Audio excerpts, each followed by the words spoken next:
Science and artificial intelligence are becoming partners, and transparency and collaboration are the new priorities. We're here at the annual gathering in Davos to collect insights and ideas from CEOs from around the world. Today, it's Daniel Hook, CEO, and Stephen Light, President of Digital Science, a global technology company helping make exactly that vision a reality.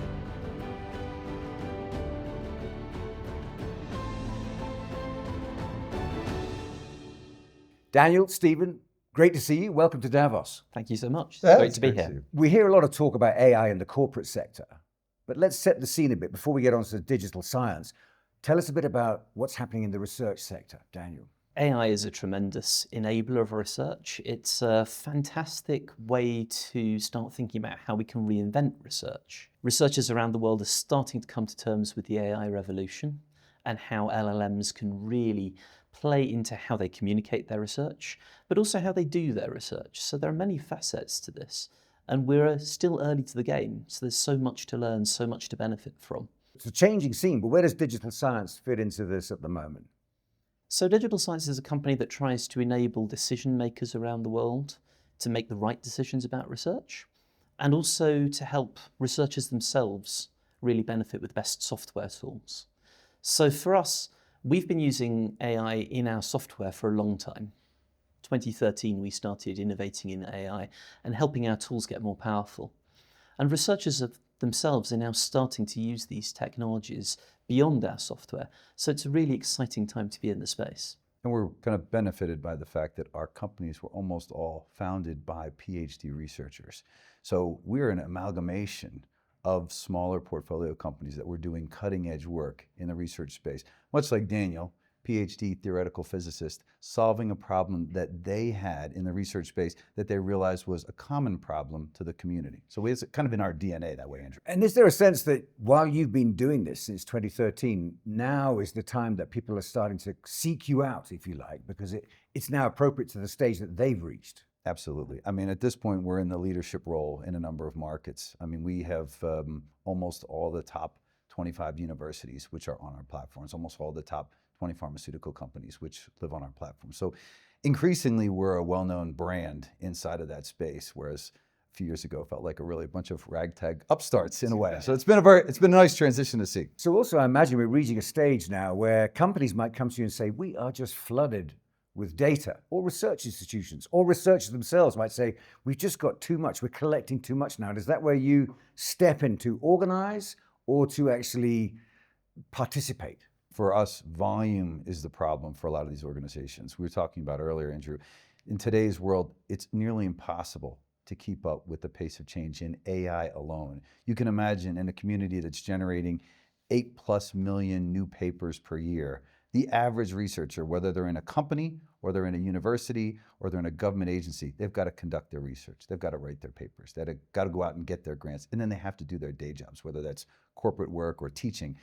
It's overwhelming. And so we bring not just the data, but these kind of ability to intelligently filter that data so that just that kind of actionable information that researcher needs comes to them in a way that's digestible, that's usable, and then drives a lot of research communication. Today we have more than 20 million researchers which either use or communicate or write on digital science platforms. So increasingly, we're a well-known brand in that space. I've still got a kind of academic vision in my head, but it's more than that, isn't it? You mentioned corporate and you mentioned government. I mean, what kind of clients? Can you give us some example, Daniel, of what kind of clients you're working with and the sort of extent of the work you're doing for them? So if you think about wanting to make decisions around the world, making sure that money gets to the right place in research, are we funding the right people to do the right kind of research that has the right kind of impact that we want to make in the world?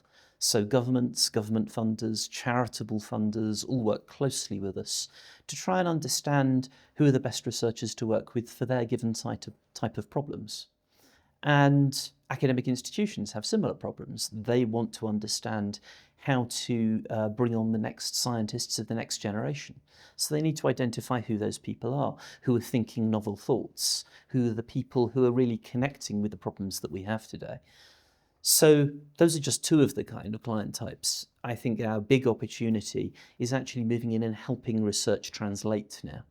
So having worked for decades in the academic sector and with the government funders, I think there's massive opportunity now to work with drug companies, help them connect with the right scientists, find the right researchers, and find the right research material to make sure that they are finding the quickest route to make an impact in the world. And if you pick a topic, just like cancer, and you go across those different disciplines, right?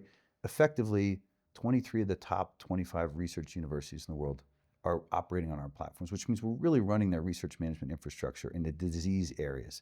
On top of that, government agencies and funders, the National Cancer Institute in the US, the Japanese Cancer Research, the UK major cancer funders, and the private ones, the American Cancer Societies, all the way up to the big collaborations. We run a lot of infrastructure for the International Cancer Research Partnership, bringing together those stakeholders, as Daniel said, with the Pfizers of the world, with the Boehringers of the world. We are in a position to really see that research happen across the ecosystem and enable impactful improvements in cancer studies and cancer research. But as you say, this could be anything from a forestry research to industrial research to medical research. What kind of skill sets do you have on board at Digital Science?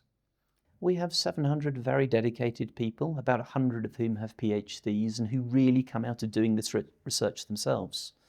For us, we kind of think of ourselves as a problem-centric company. What we try to do is find problems that we know how to solve and bring data and AI to bear on how to make that better for people, better for researchers, and help them make that impact in the world faster. Tell us a bit about some of the reports you've published recently, Daniel. So most recently, we've been working more on thinking about the global structure of AI, trying to give people an insight into where the talent flows are, who's getting the AI researchers, where are those things kind of coming to the forefront in the world. And it'd probably be unsurprising to you to know that China is a massive player. So our report, which is DeepSeek and the geopolitics of AI, really looks at how many talented people in China and how many people are being trained in AI. Another interesting statistic, there are more than double the number of total researchers in the US as postdoctoral students and PhD students in China right now in AI.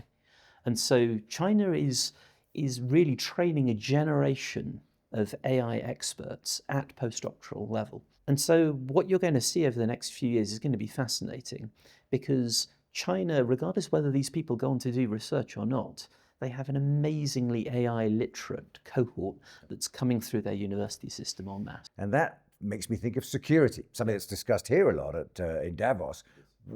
Are you worried about security? Research security is a very significant topic. And what you see is in the Davos conversations, a lot of conversations about kind of global economic partnerships. The academic research space and research in general has historically been a very open space, right? If you were at a UK-based institution doing research, you're very happy to work with your partners in Australia or in China, and those collaborations are quite common, particularly outside of certain sensitive areas. So research in sustainability and climate happens very openly, but those individual government organizations and cultures are not necessarily open. There's suddenly this concern amongst a lot of nations and government agencies about how do we still operate an open research collaborative infrastructure, but do so in a way which is secure and kind of operates inside of the government sovereignty structure. Which brings me on to a final thought, and perhaps both of you should answer on this. We'll start with you, Daniel, is that this is becoming more and more about communicating research necessarily than gathering it and archiving it. And that brings in issues of transfer and sharing. So you could talk about communicating freely with colleagues in Australia, as you mentioned, and all the rest of it. But how's that going to develop, do you think, down the line? I think it's going to be really interesting. The way that research is structured today is not the way that research is going to be structured tomorrow. AI is going to cause people to think quite carefully about what they share, how they share it, because once a thing is in an LLM, it's in an LLM forever. And so I think that some of those things are going to be required as a base. I mean, we want data in LLMs so that we can leverage that capacity up so that researchers around the world can share clever pieces of information in ways that help research move forward. At the same time, there are security interests now, and there's intellectual property interests. So working out what becomes closed and what becomes open on this kind of new AI-enabled platform is going to be something that we have to think carefully about going forwards. Yeah, I mean, we believe research fundamentally is the single largest transformational force for the improvement of society. And so we are kind of broadly supportive of very open, very collaborative. We believe the collective does benefit from working together. But the challenge that we see, as you say, is the climate and also AI itself. I mean, thinking about it today, the systems we're looking at in AI today are fundamentally the worst AI systems that we'll have in our lifetime. I mean, it's only going to improve at a pace that is really hard to fathom. So we think research communication and this kind of collaborative infrastructure that we provide will become increasingly crucial to the success of most of the organizations, whether they be government agencies, corporations, academic institutions, or individual researchers in their careers. And we believe the larger benefit that they provide to the society at large. Gentlemen, that's absolutely fascinating. Steve and Daniel, thanks very much indeed. Thank you. It's a new era, an era defined by the intersection of AI with rich data, powerful tools, and unprecedented opportunities for collaboration. The organizations that thrive will be those able to combine technological innovation with a deep understanding of how research actually happens on the ground.